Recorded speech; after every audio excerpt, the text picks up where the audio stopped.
데일리베스트 뉴스를 시작합니다. 지난 주말 이른바 5.18 기념식을 지켜보시면서 여러분께서는 어떤 생각들을 하셨는지요? 저는 개인적으로 짜증을 넘어 분노를 느끼기도 했지만 걱정이 앞서기도 했는데요. 자, 이날을 기다려왔던 문재인과 더불어민주당을 비롯한 좌파 세력들이 저렇게 나올 것이다 라는 점은 충분히 예상했기 때문에, 그리고 한두 해 저러는 게 아니기 때문에 저들의 과격한 행동과 문재인의 기념사에서의 발언은 그야말로 큰 문제가 있었지만 큰 충격을 받거나 그러지는 않았습니다.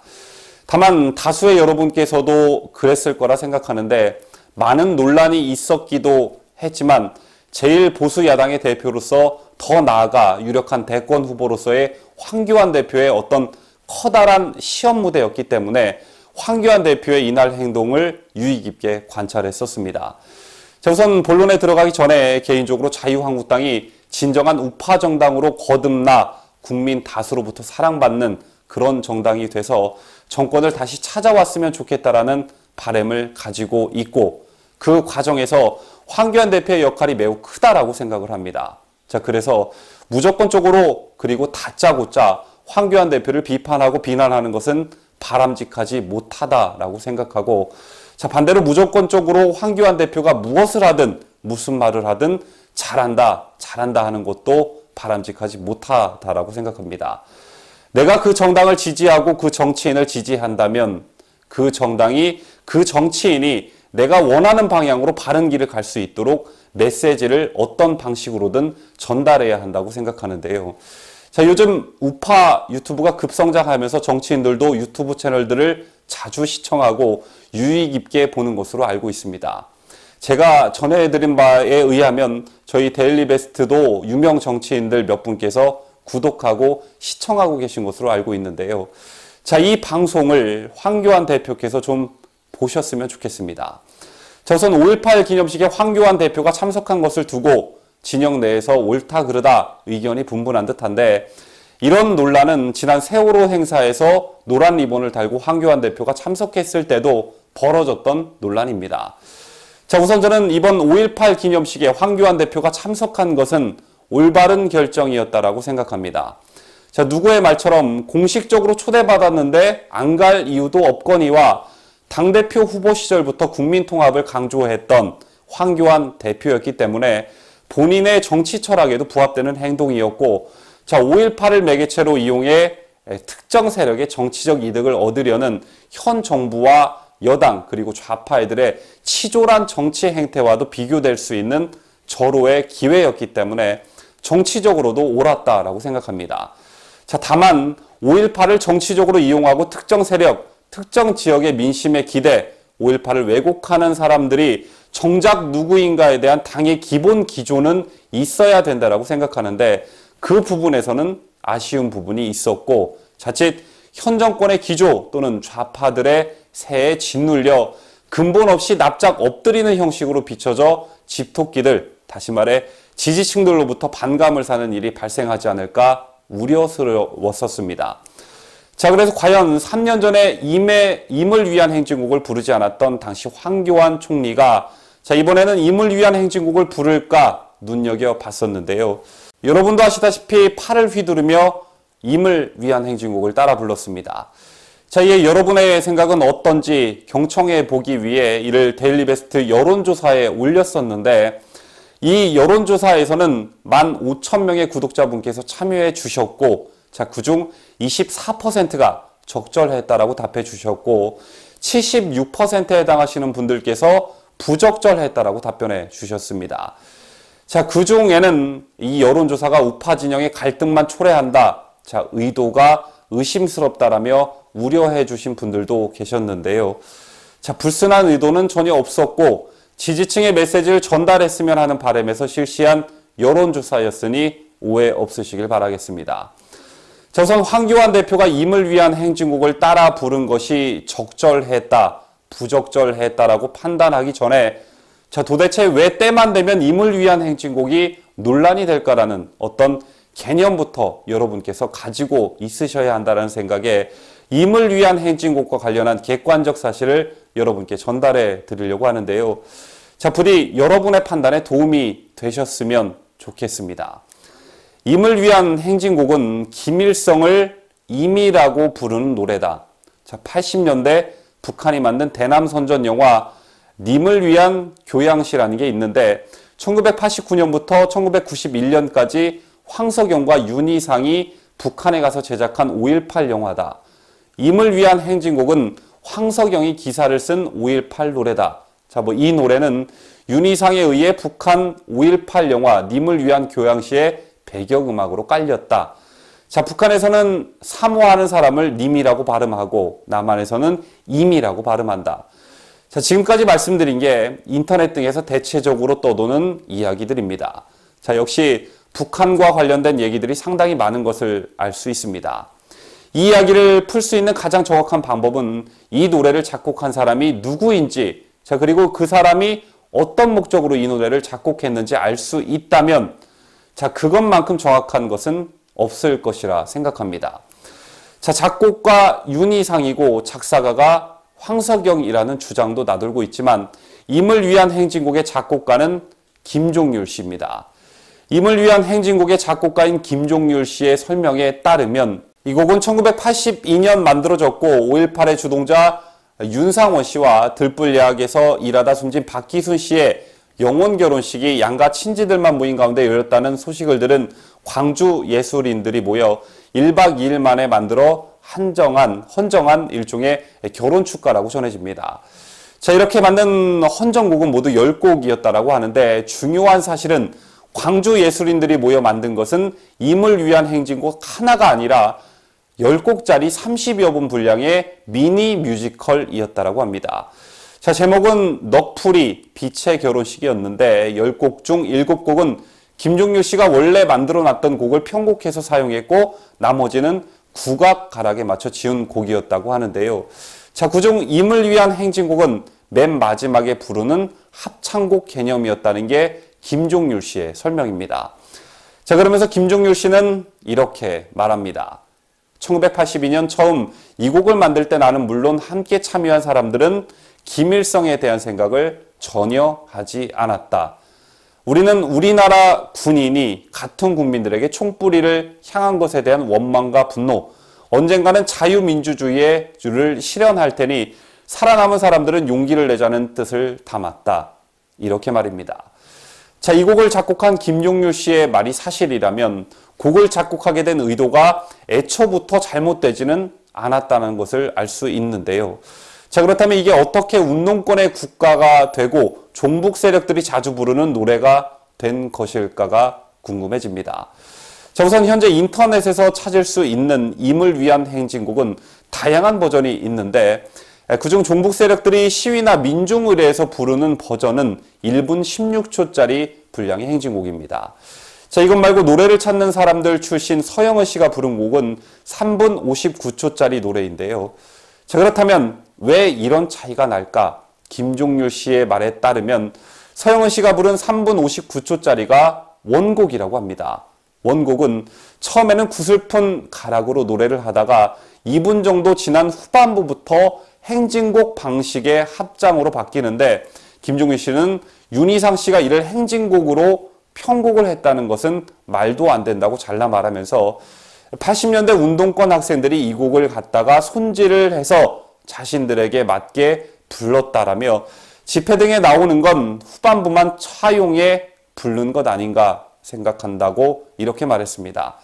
자, 그도 그럴 것이 인터넷 등에서는 종북음악가 윤희상 씨가 김일성의 요구에 따라 5.18 영화의 배경음악을 만들면서 임을 위한 행진곡을 지금처럼 바꿨다는 주장을 쉽게 볼 수 있는데요.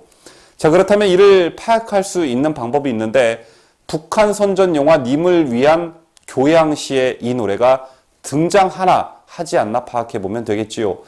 자, 서울 서초동 국립중앙도서관 내에 있는 통일부 북한자료센터는 북한 선전 영화 님을 위한 교양시가 보존되어 있다고 하는데요.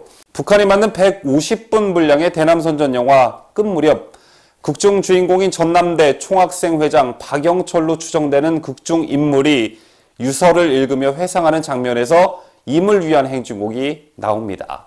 자, 그런데 그 음악은 지금 대부분의 사람들이 알고 있는 행진곡이 아니라 김종률 씨가 작곡한 원곡의 전반부였고 임을 위한 행진곡은 극중 박형철이 윤상철의 최후 순간을 상상하는 장면 등을 포함해 총 3번 나왔습니다. 자, 분량은 5분가량이었고 실제 김종률 씨의 설명 중 이런 부분이 등장하는데요. 1982년 임을 위한 행진곡을 만들 때는 김일성이나 그런 건 전혀 고려하지 않았다. 5.18은 북한 정권을 위한 게 아니었다. 그런데 1989년인가 언젠가 황석영 씨가 뚱딴지같이 월북했다는 소식을 나중에 전해 듣고는 무척 놀랐다. 왜 그랬을까? 황석영은 여러분께서 잘 알고 계시다시피 1989년부터 수차례 월북해 김일성을 만난 뒤 25만 달러의 자금을 지원받는 등의 혐의로 체포된 인물입니다. 북한에 체류할 때 황석영 씨는 김일성의 요청으로 님을 위한 교양시의 시나리오 작업을 한 것으로 보이는데 그는 이 일로 국가보안법 위반으로 징역형을 살기도 했었습니다.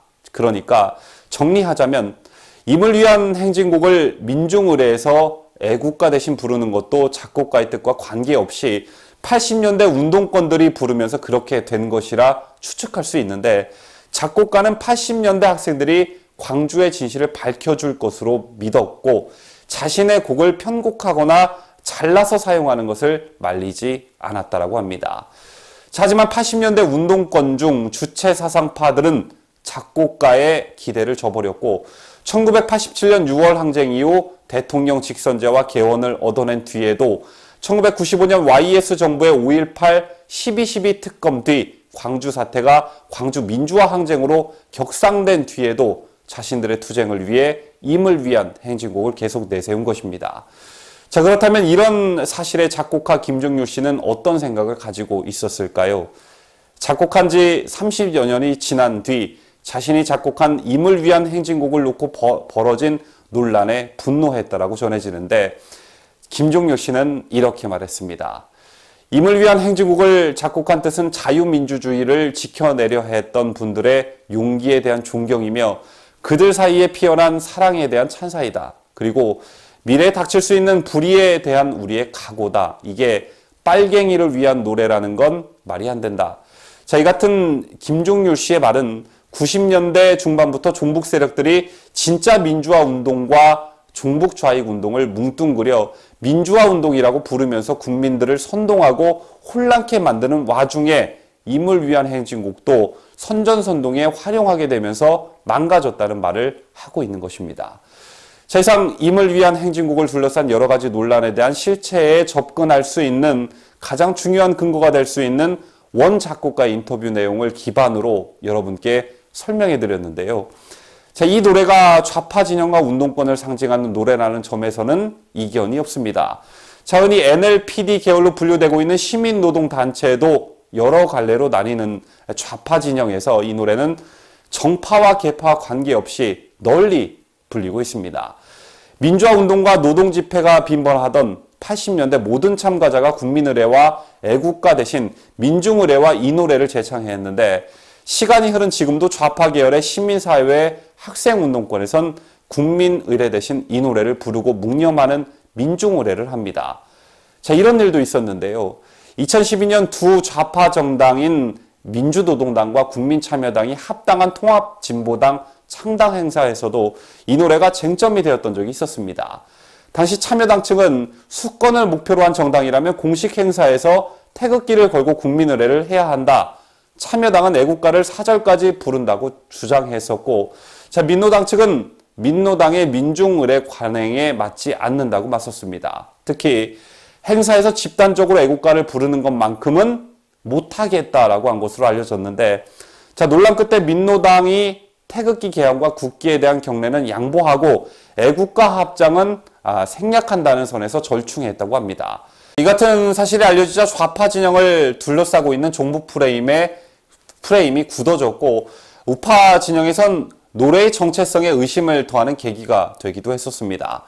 자, 이 노래를 합창하느냐 재창하느냐의 문제를 두고 좌와 우가 본격적으로 갈등하기 시작한 것은 이명박 정권이 들어서부터인데 이명박 정부 출범 뒤 보수 진영에선 임을 위한 행진곡에 이미 북한의 최고 존엄을 상징한다거나 5.18을 다룬 북한 영화 임을 위한 교양시에 나오는 노래여서 국가 공식 행사에서 부르는 것은 부적절하다는 지적을 제기했습니다.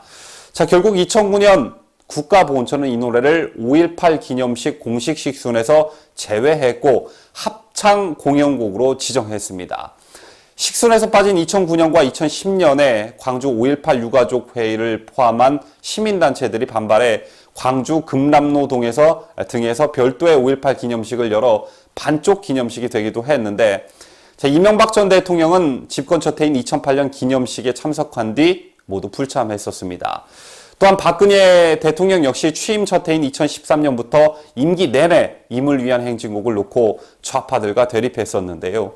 박 대통령은 그의 기념식에서 임을 위한 행진곡이 공연되자 따라 부르지 않고 태극기를 흔들었습니다.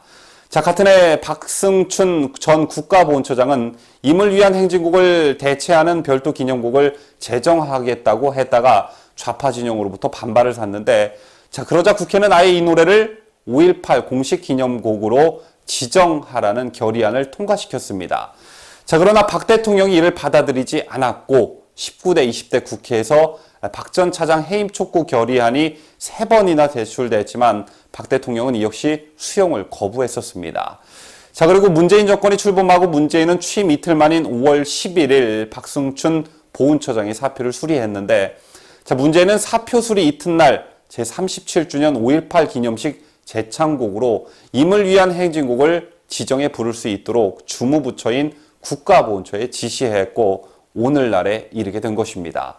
이상 임을 위한 행진곡에 대한 여러 논란에 여러분들이 올바른 판단을 하실 수 있도록 주관적인 입장을 최대한 배제하고 객관적인 근거에 입각해 브리핑해 드렸는데요. 자, 뉴스를 마치면서 이 노래만큼 대한민국의 갈등을 촉발하고 유발하는 노래도 더 없을 것 같다라는 생각이 우선 들었고, 좌파들이 자신들의 근본 또는 정통성으로 삼는 이런 상징적 노래에 우파 정당의 정치인들이 동조하면 안 되는 이유가 또 여기에 있다라고 생각합니다. 자, 이 나라의 국가는 한반도기가 아니라 태극기 단 하나이고요.